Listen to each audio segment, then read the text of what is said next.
how much, you know, you're putting out 7, 8 pieces of original content every day. Number one, how much of your day is spent interviewing?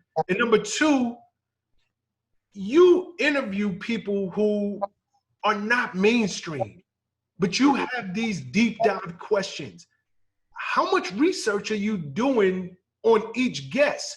Or is it just letting them, you know, take off and just run, and you're picking up on anything that they might say and be like, hey, this is a great follow-up question?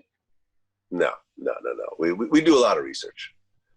We do a lot of research. That person's written books. We read those books. If there's a documentary, we read that, you know, we watch that documentary. We go through their Wikipedia page, or we watch their other interviews. We listen to their music. We look at their social media. We talk to people that know that person. You know, we see if there's certain things that have been touched on but haven't really been explored. So when I sit down with somebody, I have a blueprint already. I have a beginning and an end. Now, along that journey, things veer off in different directions that I wasn't expecting. A person mentions something, it's like, oh, okay, let's go off on this tangent for a while. Or I didn't know this, so let me explore this. Because you never know. It's like you don't know what that person is going to say or do. So there's that. And I remember when I was in the UK, I did a run where I interviewed a bunch of UK artists, and I interviewed Tim Westwood.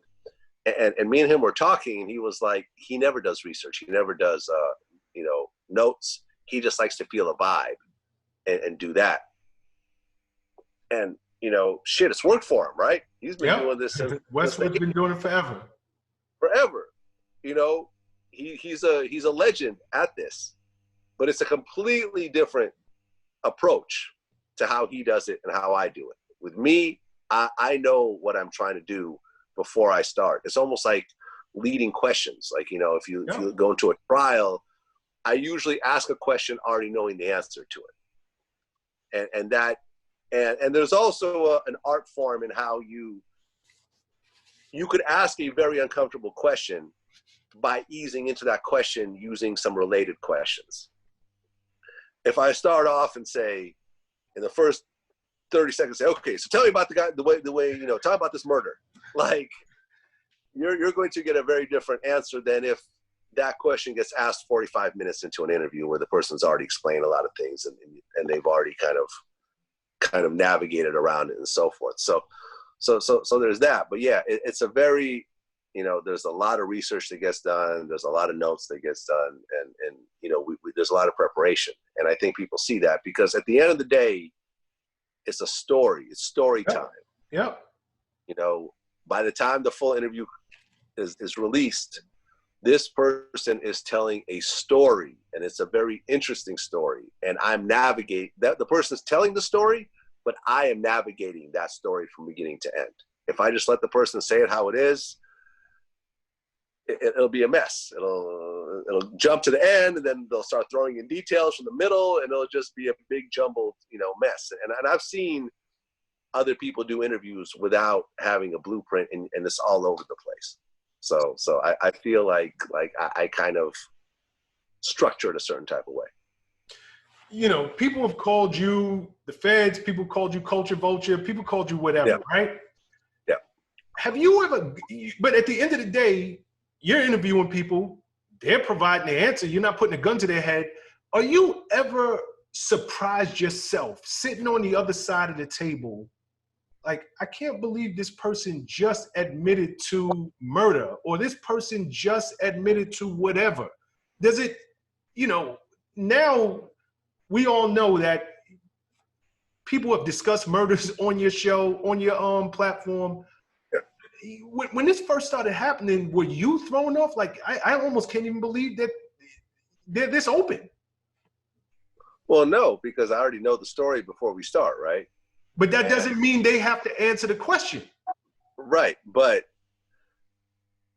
you know, at the end of the day, the person already kind of knows what they're going to talk about when they go on Vlad TV. It's not usually a big shock, right? And if you do a crime and you go to prison and do your time for that crime, or if the crime happened past the statute of limitations, a person understands that they could talk about it without any legal repercussions.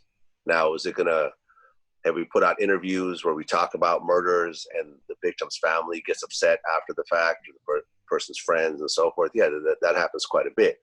But we're talking about things that have already, are already out there.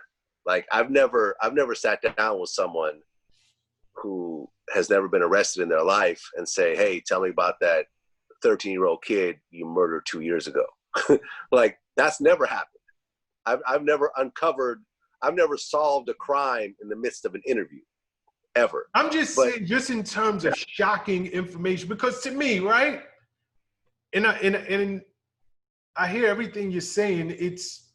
I guess it's a testament to your interview style. You make people feel comfortable that they're willing to open up. But it sounds like from your end, you're saying, no, Sean, I do what I do and I'm good at what I do.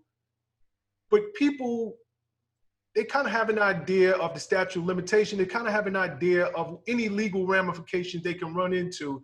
So by the time they sit in that interview chair, they're ready to talk anyway. Yeah, like when I interviewed Keefe D and we talked about the murder of Tupac, because he was in the car that shot up Tupac's car. We're asking very extreme questions, but he had already written a book about it. Mm-hmm. So, even when he tried to avoid certain questions, it's like, well, in the book, you lay all out. So we might as well talk about it because you've already written it in a book that you're one of the authors of. So what are we doing here? So yeah, like the point is that people understand what it is that they're talking about. People understand what they're getting into. And people ultimately want to tell their story, man. Listen, if you go and do 20 years for a crime that you actually did and now you're out, you want to tell that story. You have the right to tell that story. You've done your time. You've sat in a cage for 2 decades and you missed out on a whole lot. But you get to tell your story. Guys like Teflon Sean from DC, who went to jail for murder. And it's like, he even said in the interview, like, I didn't kill the guy. My man did. And he tried to come back and try to, tell the story later on after I got convicted, but the judge didn't accept it, But I've done so much, Sean would say, I've done so much other dirt that, the 20 years I got, I can't be too mad at because there's all the other people he may have shot or killed that he got away with. I don't know. But in the way he answered, it was kind of like, I got away with a lot of shit. So I can't be too mad at the 20 years that I did, for what my friend did. And at the end of the day, that's my friend. So I'm willing to do it for him as well. So people want to tell their story, man, and not everyone gets a documentary. Like, and what we offer is a chance to do a documentary style interview, a life story type feature on that person that's going to live on forever, that millions of people are going to watch. Because waiting for that Netflix documentary, you'll end up dying before it comes.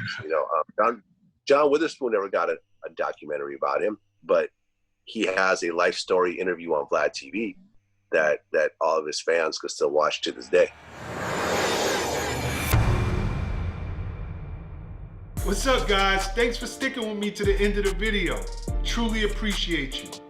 If you like anything you heard here today, go ahead and hit that subscribe button. And if you know anybody that can benefit from this message, feel free to share. Peace and love.